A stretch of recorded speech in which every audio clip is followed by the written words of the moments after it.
Hi students, good evening. இந்த வீடியோவில் நம்ம ஆர்ஆர்பி டெக்னீஷியன் கிரேட் 3 ஓட எலிஜிபிலிட்டி க்ரைட்டீரியா வேகன்சிஸ் எவ்வளோ இருக்குது அதை பற்றின ஒரு சின்ன ரீகேப் மாதிரி பார்க்க போகிறோம். சரிங்களா? அந்த எக்ஸாம் டீட்டெயில் பற்றி, அந்த எக்ஸாம்க்கு யார் யார் அப்ளை பண்ணலாம், அந்த எக்ஸாம் பேட்டர்ன் எப்படி, அந்த எக்ஸாம் எப்படி நடக்க போகுது, அந்த எக்ஸாமோட சிலபஸ் என்ன, யாரெல்லாம் அப்ளை பண்ணலாம், ஐடிஐ முடிச்சிருந்தா யாராக இருந்தாலும் அப்ளை பண்ணலாமா, இல்லை இன்ஜினியரிங் முடிச்சிருந்தவங்களும் அப்ளை பண்ணலாமாங்கிறத பற்றியும் இந்த வீடியோவில் நம்ம பார்க்க போகிறோம். சரிங்களா? அதுக்கு முன்னாடி இந்த எக்ஸாமோட நோட்டிஃபிகேஷன் எப்போ ரிலீஸ் பண்ணாங்கங்கிறத பார்த்துட்டு போயிடலாம். ஆன்லைன் அப்ளிகேஷன் ஓப்பன் பண்ணது 30/6/2026, அதாவது போன மாதம் 30ஆம் தேதி ரிலீஸ் பண்ணியிருக்காங்க. இந்த எக்ஸாம் அப்ளை பண்ணுறதுக்கு லாஸ்ட் டேட் 29/7/2026. சரிங்களா? இந்த எக்ஸாம் அப்ளை பண்ணுறதுக்கு லாஸ்ட் டேட் இந்த மாதம் 29ஆம் தேதியோட இது முடியுதுப்பா. அப்ளிகேஷன் ஃபீஸ், நீங்கள் லாஸ்ட்டாக இந்த பேமெண்ட் ஃபீஸ் பே பண்ணுறதுக்கு கடைசி நாள் தான் 31ஆம் தேதி. அதாவது 29ஆம் தேதியே அப்ளிகேஷன் க்ளோஸ் ஆகிடுது. நீங்கள் 29ஆம் தேதி அப்ளை பண்ணிட்டீங்க, ஆனால் ஃபீஸ் கட்ட முடியல, எக்ஸாம் ஃபீஸ் உங்களால் பே பண்ண முடியலன்னா உங்களுக்கு 2 days டைமிங் இருக்குது. 30 and 31 2 நாள் டைமிங் இருக்குது. 2 நாளுக்குள்ளே நீங்கள் பே பண்ணிடலாம். கரெக்ஷன் விண்டோ, இப்போ நீங்கள் அப்ளை பண்ணதில் ஏதாவது மிஸ்டேக் பண்ணிட்டீங்க அப்படின்னா இந்த சொல்கிற டேட்டில் கரெக்ஷன் விண்டோன்னு ஓப்பன் ஆகும். அந்த டைமில் நீங்கள் அப்ளிகேஷன் ஏதாவது தப்பாக, ஏதாவது சின்ன அட்ரஸ் மிஸ்டேக்கோ இல்லை வேறு ஏதாவது சின்ன மிஸ்டேக்ஸ் ஏதாவது பண்ணிட்டீங்க அப்படின்னா இந்த கரெக்ஷன் விண்டோ ஓப்பன் பண்ணுற டைமில் நீங்கள் போய் ஆல்டர் பண்ணிக்கலாம், அதை சேஞ்ச் பண்ணிக்கலாம். அதுக்கு தனியாக சார்ஜ் பண்ணுவாங்க. சரிங்களா? சிபிடி எக்ஸாம் டேட் இன்னும் அனௌன்ஸ் பண்ணலை. ஓகேவா? அப்போ அப்ளிகேஷன் ரிலீஸ் ஆனதுலேருந்து நம்ம கணக்கு போட்டோம் அப்படின்னா கூட எப்படியும் ஒரு 2 to 3 monthsங்கிறத நம்ம கணக்கு வச்சுக்கலாம். 90 days கணக்கு வச்சு நீங்கள் இப்போ இருந்து படிக்க ஸ்டார்ட் பண்ணிங்கன்னா கூட நீங்கள் இந்த எக்ஸாமை கிளியர் பண்ணிடலாம். இந்த எக்ஸாமோட குவாலிஃபிகேஷன், எக்ஸாம் பேட்டர்ன், சிலபஸ் எல்லாம் பார்த்தீங்கனாலே உங்களுக்கு ஒரு கான்ஃபிடென்ஸ் வரும். இந்த எக்ஸாம் நம்மளால் கிளியர் பண்ண முடியுமா முடியாதாங்கிறது. ஸோ மேலே இதில் என்ன இருக்குங்கிறத நம்ம டிஸ்கஸ் பண்ணுவோம். போஸ்ட் டீட்டெயில்ஸ்னு பார்த்தீங்கன்னா 2 போஸ்டிங்க்கு உங்களுக்கு நோட்டிஃபிகேஷன் ரிலீஸ் பண்ணியிருக்காங்க. என்னென்ன போஸ்டிங்னு பார்த்தீங்கன்னா டெக்னீஷியன் கிரேட் 1 சிக்னலுக்கும், இது லெவல் 5க்கான பே ஸ்கேல்.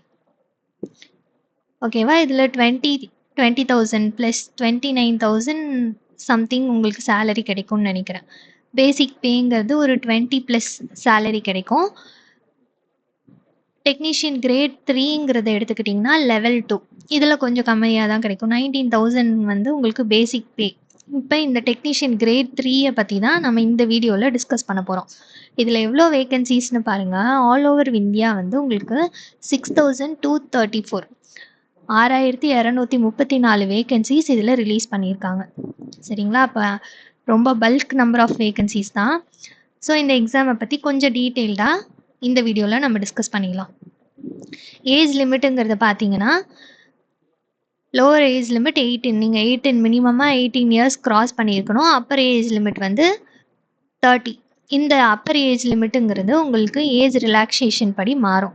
எஸ்சி எஸ்டியாக இருந்தீங்கன்னா 5 years ஏஜ் ரிலாக்ஸேஷனுங்கிறது இருக்குது. ஓபிசி நான் க்ரீமி லேயரில் இருக்கீங்க அப்படின்னா உங்களுக்கு 3 yearsங்கிறது ஏஜ் ரிலாக்ஸேஷன் இருக்குது. இந்த எக்ஸாமுக்கு உங்களுக்கு ஃபீஸ், அப்ளிகேஷன் ஃபீஸ் நீங்கள் அப்ளை பண்ணுறப்ப உங்களுக்கு ஃபீஸ் கலெக்ட் பண்ணுவாங்க. ஜென்ரல் அண்ட் அதர் கேட்டகரிக்கு உங்களுக்கு 500 rupees சார்ஜ் பண்ணுறாங்க. இந்த 500 rupeesல நீங்கள் எக்ஸாம் அட்டன் பண்ணதுக்கப்புறம் உங்களுக்கு 400 rupees ரீஃபண்ட் பண்ணிடுவாங்க. சரிங்களா? SC ST, ex servicemen, PWD, அதாவது ஃபிசிக்கலி சேலஞ்சு கேண்டிடேட்ஸ், அப்புறம் ஃபீமேல் கேண்டிடேட்ஸ், டிரான்ஸ்ஜெண்டர், மைனாரிட்டிஸ், இந்த மாதிரி கேட்டகரியில் இருக்கீங்க அப்படின்னா உங்களுக்கு சார்ஜ் 250 rupees. எக்ஸாம் ஃபீஸ் இந்த கேட்டகரியில் இருக்கவங்களுக்கு 250 rupees சார்ஜ் பண்ணுறாங்க. இந்த 250 rupeesல நீங்கள் எக்ஸாம் அட்டன் பண்ணதுக்கப்புறம் இந்த 250 rupeesமே உங்களுக்கு உங்கள் பேங்க் சார்ஜஸில் பேங்க்கில் அப்டேட் பண்ணிடுவாங்க. 250 rupeesஸை உங்களுக்கு ரீஃபண்ட் பண்ணிடுவாங்க. இந்த ரீஃபண்டபிள் அமௌண்ட் நீங்கள் CBT 1 அட்டன் பண்ணிட்டீங்கன்னா உங்களுக்கு இந்த அமௌண்ட்டை ரீஃபண்ட் பண்ணுவாங்க. ஓகேவா? Only candidates who attend CBT will get the refund. இப்போ அடுத்து என்ன பார்க்கலாம் அப்படின்னா இந்த எக்ஸாமுக்கான எஜுகேஷ்னல் குவாலிஃபிகேஷன் என்னங்கிறத பார்த்தலாம். இதுதான் ரொம்ப இம்பார்ட்டண்ட்டான விஷயம். நல்லா கவனமாக கவனிங்க. கிரேட் 3க்கான போஸ்டிங்ஸில் உங்களுக்கு என்ன கேட்குறாங்க அப்படின்னா மெட்ரிகுலேஷன் படிச்சிருக்கலாம், இல்லைனா SSLC 10th standard படிச்சிருக்கணும். ஓகேவா? 10th ஸ்டாண்டர்டில் ஐடிஐ கிளியர் பண்ணியிருக்கணும். சரிங்களா? 10th standard 10th plus ITI complete பண்ணியிருக்கணும். இந்த ஐடிஐ சர்டிஃபிகேட்டுங்கிறது என்சிவிடியில் இல்லைன்னா எஸ்சிவிடியில் ஏதாவது ஒரு ரெகக்னைஸ் இன்ஸ்டிடியூஷன்ஸில் நீங்கள் வந்து இந்த ஐடிஐ கம்ப்ளீட் பண்ணியிருக்கணும். என்சிவிடி அப்படின்னா national council of for vocational training. நம்ம நார்மலாக இந்த ஐடிஐ படிக்கிறோம்ல, நம்ம கவர்மெண்ட் ஐடிஐ இருக்கும்ல, அதே மாதிரியே நேஷ்னல் லெவலில் சென்ட்ரல் கவர்மெண்ட் பேஸ்டு ஐடிஐஸ் இதெல்லாம் இருக்கும், காலேஜஸ்லாம் இருக்கும். இது வந்து ஸ்டேட் கவர்மெண்ட் நடத்துகிற ஐடிஐ. எஸ்சிவிடினா ஸ்டேட் கவர்மெண்ட் ரிலேட்டடான ஐடிஐ இன்ஸ்டியூட்ஸு. சரிங்களா? இது படிச்சிருக்கணும். அப்படி இல்லை அப்படின்னா மெட்ரிகுலேஷன் இல்லைனா எஸ்எஸ்எல்சி 10th ஸ்டாண்டர்ட், அப்படி இல்லைனா ஏதாவது ஒரு கோர்ஸில், என்ன கோர்ஸில், ட்ரேட் இன்டர்ன்ஷிப் மாதிரி பண்ணியிருக்கணும். ட்ரேட் அப்ரெண்டிஸ்ஷிப்னு சொல்லுவாங்கள்ல, அந்த ட்ரேட் முடித்த மாதிரி உங்கள்கிட்ட ட்ரேட் சர்டிஃபிகேட் உங்களுக்கு இருக்கணும், கோர்ஸ் சர்டிஃபிகேட் உங்கள் கையில் இருக்கணும். அந்த மாதிரி கம்ப்ளீட் பண்ணியிருக்க இந்த 2 கேட்டகரியில் இருக்கிற ஸ்டூடெண்ட்ஸ் மட்டும்தான் உங்களால் இந்த இதுக்கு அப்ளை பண்ண முடியும். இதுதான் இம்பார்ட்டண்ட்டான நோட். என்னன்னு பார்த்தீங்கன்னா, candidates must have the required qualification as on 29/7/2026. இந்த குவாலிஃபிகேஷன் வந்து 29/7/2026 அப்போ உங்களுக்கு கம்ப்ளீட்டட் சர்டிஃபிகேட் உங்கள் கையில் இருந்திருக்கணும். ஃபைனல் இயர் படிச்சுட்டு இருக்க ஸ்டூடெண்ட்ஸால் இதை அப்ளை பண்ண முடியாது. உங்களுக்கு வந்து 29/7/2026 அப்போ நீங்கள் இந்த எக்ஸாம் அப்ளை பண்ணுறப்ப இப்போ உங்களுக்கு அப்ளிகேஷன் ஓப்பன் ஆகியிருக்குல்ல, இந்த அப்ளிகேஷன் எண்டு டேட்டுக்குள்ளே நீங்கள் வந்து கோர்ஸ் கம்ப்ளீட்டட் சர்டிஃபிகேட், இந்த ஐடிஐ கம்ப்ளீட்டட் சர்டிஃபிகேட் உங்கள் கையில் இருக்கணும். அப்படி இல்லை அப்படின்னா இந்த கோர்ஸ் கம்ப்ளீட்டட் சர்டிஃபிகேட், இந்த அப்ரெண்டிஸ்ஷிப் பண்ணுறீங்கல்ல, நீங்கள் ஏதாவது ஒரு ஸ்பெசிஃபிக் ட்ரேடில் அப்ரெண்டிஸ்ஷிப் பண்ணியிருப்பீங்க, ஒரு கோர்ஸ் மாதிரி, அந்த கோர்ஸோட சர்டிஃபிகேட் உங்கள் கையில் இருக்கணும். Those awaiting final results should not apply. Final ரிசல்ட்ஸ்க்காக வெயிட் பண்ணிகிட்டு இருக்க ஸ்டூடெண்ட்ஸ் வந்து இந்த எக்ஸாமுக்கு எலிஜிபிள் இல்லை. நீங்கள் அடுத்த செட் ஆஃப் எக்ஸாம்ஸ் நோட்டிஃபிகேஷன் வரப்போ தான் நீங்கள் அப்ளை பண்ண முடியுங்கிறத இங்கே தெளிவாக கொடுத்துட்டாங்க. RRB also says diploma or degree in engineering will not be acceptable in place of ITI or ACT apprenticeship for level 2 technician post unless specifically mentioned. level 2க்கான post apprenticeship, level 2க்கான technician போஸ்ட்டுக்கு ITI முடிச்சிருந்து apprenticeship பண்ணியிருந்தீங்கன்னா மட்டும்தான் உங்களை accept பண்ணிப்பாங்க. இல்லை அப்படின்னா உங்களுக்கு ஸ்பெஷலாக அங்கே மென்ஷன் பண்ணியிருந்தாங்கன்னா தான் உங்களுக்கு diploma R degree in engineering யாராச்சும் பண்ணியிருந்தீங்கன்னா உங்களை எடுத்துப்பாங்க.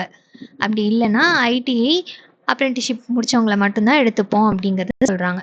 இதுலேருந்து என்ன சொல்ல வராங்க, டிப்ளமா அண்ட் இன்ஜினியரிங் படிச்சிருக்கீங்க அப்படின்னா உங்களால் இந்த எக்ஸாம்ஸ்க்கு அப்ளை பண்ண முடியாது. அன்லெஸ் அண்ட் அன்டில் அங்கேயே மென்ஷன் பண்ணியிருக்கிறோம், டிப்ளமா பண்ணவங்களும் நீங்கள் அப்ளை பண்ணலாம், இன்ஜினியரிங் டிப்ளமா பண்ணவங்க அப்ளை பண்ணலாம், இல்லை டிகிரி இன் இன்ஜினியரிங் பண்ணவங்களும் இன்ஜினியரிங் டிகிரி முடித்தவங்களும் நீங்கள் இந்த எக்ஸாமுக்கு அப்ளை பண்ணலாம், இந்த போஸ்டிங் இந்த ஸ்பெசிஃபிக் போஸ்டிங்க்கு நீங்கள் அப்ளை பண்ணலாங்கிறது மென்ஷன் பண்ணியிருந்தா மட்டும்தான் உங்களால் அப்ளை பண்ண முடியும்னு சொல்லிட்டாங்க.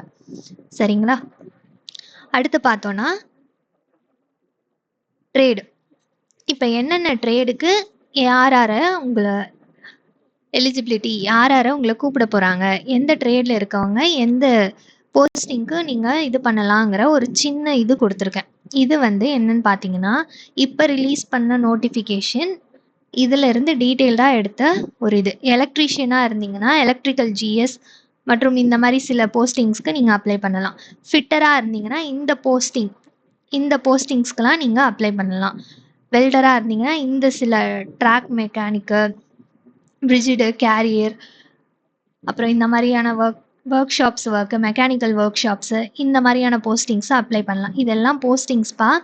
இந்த சைடு இருக்கிறது ட்ரேடு.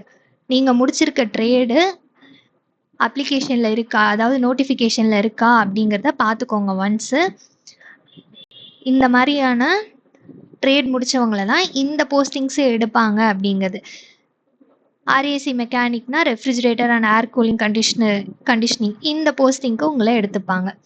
ஸோ இந்த சைடு இருக்கிறதெல்லாம் ட்ரேடு, எலக்ட்ரீஷியனுங்கிறது ஒரு trade, fitter trade, welder trade, carpenter ட்ரேடாக இருந்ததுன்னா இந்த கார்பெண்டர் ஒர்க் ஷாப்ஸு இந்த மாதிரியான போஸ்டிங்ஸ்க்கு உங்களை எடுத்துப்பாங்கங்கிறது இங்கே கொடுத்துருக்கேன். இப்போ கீழே பார்த்தீங்கன்னா இப்போ நம்ம ரிலீஸ் பண்ணியிருக்க நோட்டிஃபிகேஷனில் இந்த போஸ்டிங்ஸ்லாம் உங்களுக்கு ரிலீஸ் பண்ணியிருக்காங்க. Technician grade 3 track machine, blacksmith, brigade, carrier and wagon, diesel electrical, diesel mechanical, electrical or TRS, இந்த மாதிரி போஸ்டிங்ஸ் தான் உங்களுக்கு இந்த ரெக்ரூட்மெண்ட்டில் சொல்லியிருக்காங்க. ஓகேவா? இதை ஒன்ஸ் ஒரு கிளான்ஸ் பார்த்துக்கோங்க. இந்த பிடிஎஃப் வந்து உங்களுக்கு நம்ம டெலகிராம் சேனலில் நான் போஸ்ட் பண்ணுறேன். சரிங்களா? இப்போ செலெக்ஷன் ப்ராசஸை பற்றி பார்த்துடலாம். செலெக்ஷன் ப்ராசஸ் கொஞ்சம் சிம்பிளாக தான்ப்பா இருக்க போகுது. சிபிடி நடக்க போகுது, டாக்குமெண்ட் வெரிஃபிகேஷன் நடக்க போகுது. சிபிடியில் நீங்கள் கிளியர் பண்ணிட்டீங்கன்னா உங்களுக்கு டாக்குமெண்ட் வெரிஃபிகேஷன் நடக்க போகுது. டாக்குமெண்ட் வெரிஃபிகேஷன் கம்ப்ளீட் ஆனதுக்கப்புறம் உங்களுக்கு மெடிக்கல் எக்ஸாமினேஷன் நடக்க போகுது. சரிங்களா? இப்போ சிபிடியில் என்னென்ன சிலபஸ் இருக்க போகுது, என்னென்ன சப்ஜெக்ட் இருக்க போகுதுங்கிறத பார்த்துடலாமா? சிபிடியில் உங்களுக்கு ஆஸ் யூஷுவல் நம்ம ரயில்வேஸில் நம்ம பார்த்துட்ருக்க மாதிரியே தான் மேத்தமேட்டிக்கல் மேக்ஸ் கொஷின்ஸ் உங்களுக்கு 25 கொஷின்ஸ் கேட்க போகிறாங்க. 25 மார்க்ஸ்க்கு. ஜென்ரல் இன்டெலிஜென்ஸ் ஆர் ரீசனிங் வந்து ரீசனிங் கொஷின்ஸ் 25 இருக்க போகுது, 25 மார்க்ஸ்க்கு. ஜென்ரல் சயின்ஸ் 40 கொஷின்ஸ் 40 மார்க்ஸ்க்கு இருக்க போகுது. ஜென்ரல் அவேர்னஸ் வந்து 10 கொஷின்ஸ் 10 மார்க்ஸ்க்கு இருக்க போகுது. டோட்டல் நம்பர் ஆஃப் கொஷின்ஸ்னு பார்த்தீங்கன்னா 100 கொஷின்ஸ் 100 மார்க்ஸ். உங்களுக்கு எவ்வளோ டைமிங்னு பார்த்தீங்கன்னா 90 மினிட்ஸுங்கிறது டைமிங். சரிங்களா? 1/3 ஆஃப் த நெகட்டிவ் மார்க்கிங் இருக்குது. சரிங்களா? மினிமம் குவாலிஃபைங் மார்க்ஸ் ஒவ்வொரு கேட்டகரிக்கும் இங்கே அலாட் பண்ணியிருக்காங்க. யூஆர்இடபிள்யூஎஸ்க்கு 40% ஆஃப் மார்க் வந்து குவாலிஃபைங் மார்க், ஓபிசிக்கு வந்து 30% குவாலிஃபைங் மார்க், எஸ்சியாக இருந்தீங்கன்னா 30%, எஸ்டிக்கு 25%. மல்டிபிள் ஷிஃப்ட்ஸ் நடக்குதுங்கிறப்ப உங்களுக்கு வந்து நார்மலைசேஷன் அப்ளை ஆகும் அப்படிங்கிறத சொல்லிட்டாங்க. இப்போ தனித்தனியாக ஒவ்வொரு சப்ஜெக்ட்டுக்கும் என்னென்ன சிலபஸுங்கிறத பார்த்துடலாம். மேக்ஸ் 25 மார்க்ஸில் என்னென்ன கேட்க போகிறாங்க, என்னென்ன டாபிக்ஸ் இருக்க போகுது அப்படின்னு பார்த்தீங்கன்னா நம்பர் சிஸ்டம், போர்ட் மாஸுங்கிறது ஒரு போர்ட் மாஸ் கேட்க போகிறாங்க. Decimals, fraction, LCM, HCF, ratio and proportion கேட்க போகிறாங்க. பர்சன்டேஜ் இருக்க போது. மென்சுரேஷன்லாம் நமக்கு வந்து அட்வான்ஸ் மேக்ஸில் வருமா?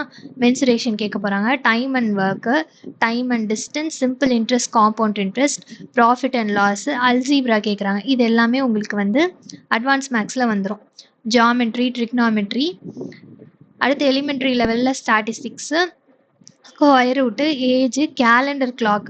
இந்த கேலண்டர் கிளாக்லாம் வந்து உங்களுக்கு ரீசனிங்லேயும் வரும், ஆனால் இங்கே மேக்ஸில் கொடுத்துருக்காங்க.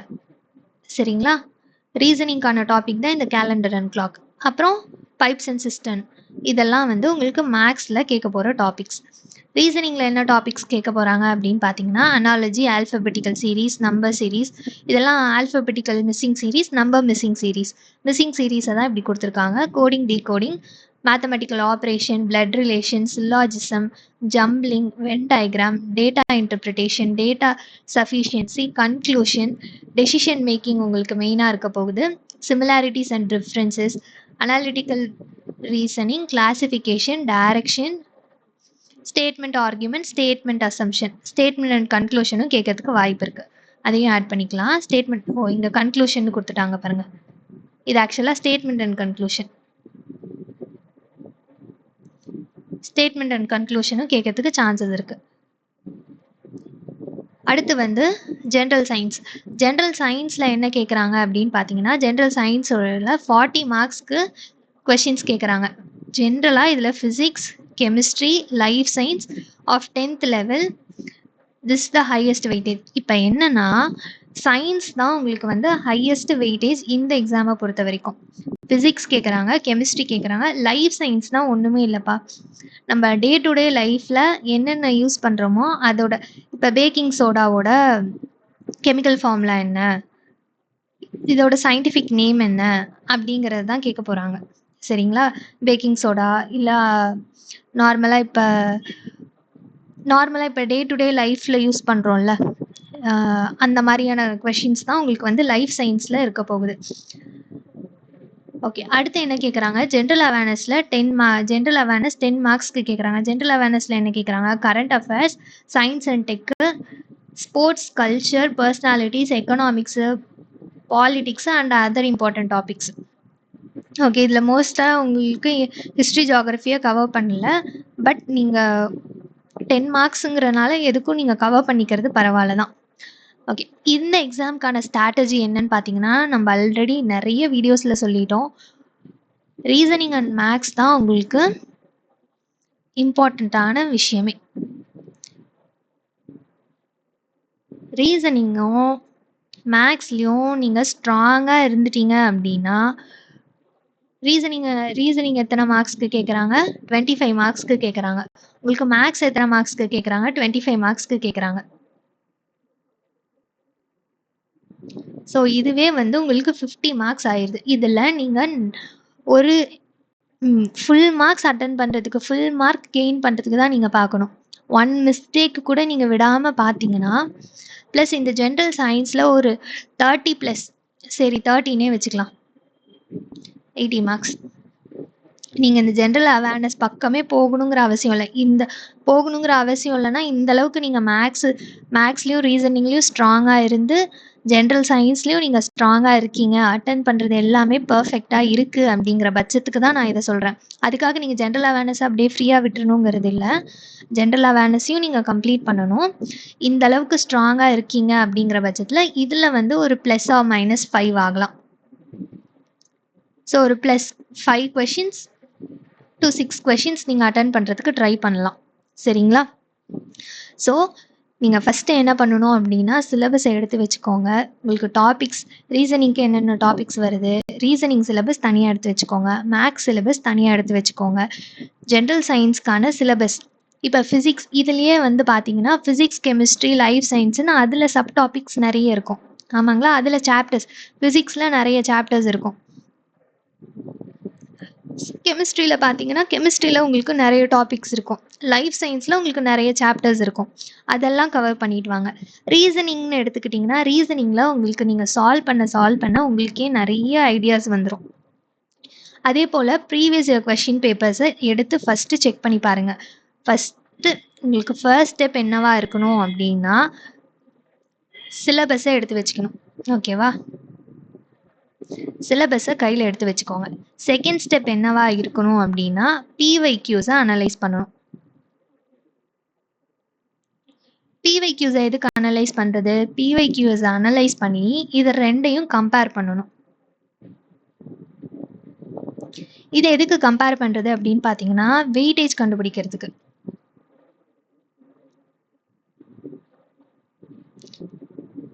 ஸோ தட் எந்த சப்ஜெக்ட், எந்த டாபிக் வெயிட்டேஜும் நீங்கள் பார்க்கலாம், இல்லை சப்ஜெக்ட் வெயிட்டேஜும் பார்க்கலாம். இப்போ இந்த இடத்துல டாபிக் வெயிட்டேஜுங்கிறப்ப இந்த டாபிக்ஸ், இப்போ அனாலஜியில் அதிக கொஷின்ஸ் கேட்டிருக்காங்களா, இல்லை டெசிஷன் மேக்கிங்கில் அதிக கொஷின்ஸ் கேட்டிருக்காங்களா அப்படிங்கிறதெல்லாம் நீங்கள் எடுத்து பர்சனலாக எடுத்து நோட் பண்ணி வைக்கணும். இதுக்குன்னு தனியாக ஒரு நோட் போடுங்க. ஃபஸ்ட்டு சிலபஸை எடுத்து எழுதுங்க. சிலபஸை எடுத்து எழுதுனீங்கனாலும் சரி, இல்லை பிரிண்ட் அவுட் எடுத்து வச்சுக்கிட்டிங்கனாலும் சரி, கையால் எழுதுறது இன்னும் பெட்டர். கையால் எழுதி நீங்கள் பிஒய்க்யூஸ் நீங்கள் நிறைய இடத்துல நீங்கள் ஃபெச் பண்ணிக்கலாம். ஆமாங்களா? பிஒய்க்யூஸை நீங்கள் நிறைய இடத்துல, நிறைய வெப்சைட்ஸ் வந்துருச்சு பிஒய்க்யூஸனால அனலைஸ் பண்ணுறதுக்கு. இல்லை உங்களுக்கு எல்லாம் கம்ப்ளீட்டாக நீங்களே அனலைஸ் பண்ணி சொல்லுங்கள் அப்படின்னாலும் நீங்கள் கமெண்ட்டில் லீவ் பண்ணுங்கள். அனலைஸ் பண்ணி ஒரு வீடியோவும் போட்டுடலாம். சரிங்களா? இதை அனலைஸ் பண்ணி இதை ரெண்டையும், சிலபஸையும் பிஒய்க்யூஸையும் ரெண்டையும் சைட் பை சைடு வச்சு கம்பேர் பண்ணுறப்ப உங்களுக்கு டாபிக் வைஸ் வெயிட்டேஜும் சப்ஜெக்ட் வைஸ் வெயிட்டேஜும் உங்களால் கண்கூட பார்க்க முடியும். சரிங்களா? அதுக்கப்புறம் நீங்கள் சிலபஸை கவர் பண்ண ஆரம்பிங்க. சரிங்களா? ஸோ தட் வெயிட்டேஜ் அதிகமாக இருக்கிறதுலேருந்து ஃபஸ்ட்டு கவர் பண்ணிட்டு வாங்க. அதுக்கப்புறம் அதுக்குன்னு வெயிட்டேஜ் கம்மியாக இருக்குது, இந்த இப்போ மேக்ஸில் எடுத்துக்கிட்டிங்கன்னா, மேக்ஸில் வந்து டைம் அண்ட் ஒர்க்கில் ஒரு சம் தான் கேட்குறாங்க, அதனால அதை விட்டுறலாங்கிறது இல்லை. இதுக்கு கொஞ்சம் இம்பார்ட்டன்ஸ் கம்மியாக கொடுக்க போகிறோம். ஓகேவா? வெயிட்டேஜ் அனலைஸ் பண்ணி அதுக்கு இம்பார்ட்டன்ஸ் கம்மியாக கொடுக்க போகிறோம். கம்மியானா மற்ற சம்மெல்லாம் ஒரு 100 சம்ஸ் சால்வ் பண்ணுறோம் அப்படின்னா இதில் ஒரு 80 சம்ஸ் சால்வ் பண்ண போகிறோம். எல்லா டைப்பையும் கவர் பண்ணணும். ஆனால் ஒர்க் பண்ணுறது கொஞ்சம் முன்ன பின்ன ஒர்க் பண்ணிக்கலாம். சரிங்களா? ஸோ தட் இம்பார்ட்டன்ஸ் எதுக்கு அதிகமாக கொடுக்கணும், எதுக்கு கம்மி இம்பார்ட்டன்ஸ் கொடுக்கணுங்கிறத தெரிஞ்சுக்கிறதுக்கு தான் இந்த ரெண்டையும் அனலைஸ் பண்ணி வெயிட்டேஜ் கண்டுபிடிக்கிறது.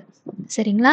வெயிட்டேஜ் கண்டுபிடிச்சிட்டு சிலபஸை கவர் பண்ணிவிட்டு ரெகுலராக செக்ஷனல் டெஸ்ட்டு மார்க் டெஸ்ட்லாம் அப்ளை பண்ணிவிட்டு டெஸ்ட்டெல்லாம் அட்டன் பண்ணிவிட்டு அந்த டெஸ்ட்டையும் நீங்கள் அனலைஸ் பண்ணிட்டு வந்தீங்கன்னா உங்களால் கண்டிப்பாக எக்ஸாம்ஸை கிளியர் பண்ண முடியும். ஸோ இந்த வீடியோ உங்களுக்கு யூஸ்ஃபுல்லாக இருந்திருக்கும்னு நினைக்கிறேன். உங்கள் ஃப்ரெண்ட்ஸ் அண்ட் ஃபேமிலி யாராச்சும் வந்து ஐடிஐ முடிச்சிருக்காங்க அப்படின்னா, அவங்க ப்ரிப்பரேஷனில் இருக்காங்க, இல்லை இந்த மாதிரி ஒரு வந்ததே அவங்களுக்கு தெரியல அப்படின்னா இந்த வீடியோவை சென்ட் பண்ணி ப்ரிப்பரேஷனை ஸ்டார்ட் பண்ண சொல்லுங்கள். All the best for your upcoming exams. Thank you.